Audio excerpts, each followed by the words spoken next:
zindan demir ranzam, delirtir beni karanlıklar.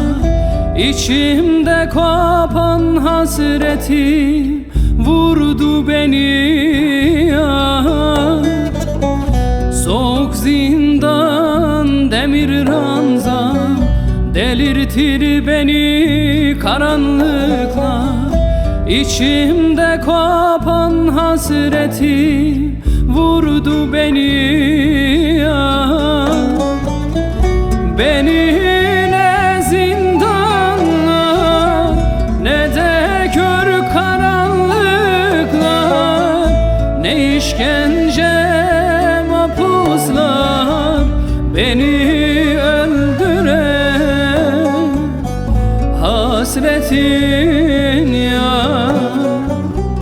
Beni ne zindanlar ne de kör karanlıklar, ne işkence mahpuslar beni öldüren hasretin ya.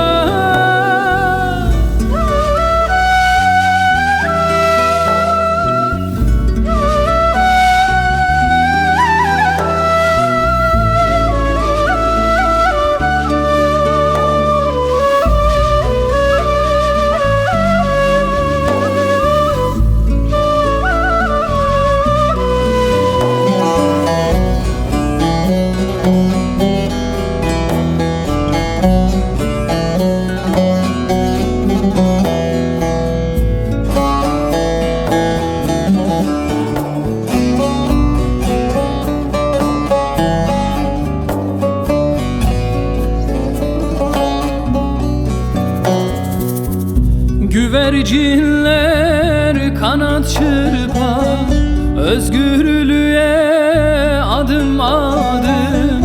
Penceremin kenarından uçuverir ya. Güvercinler kanat çırpar, özgürlüğe adım adım.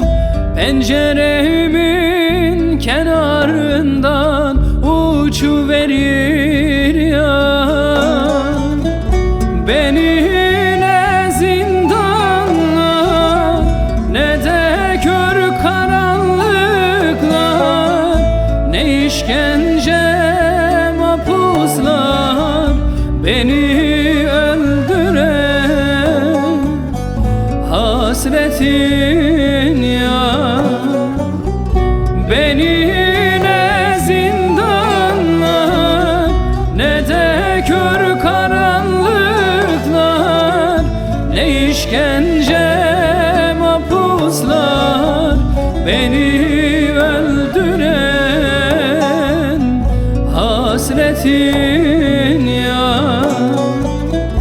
Beni ne zindanlar ne de kör karanlıklar, ne işkence mahpuslar beni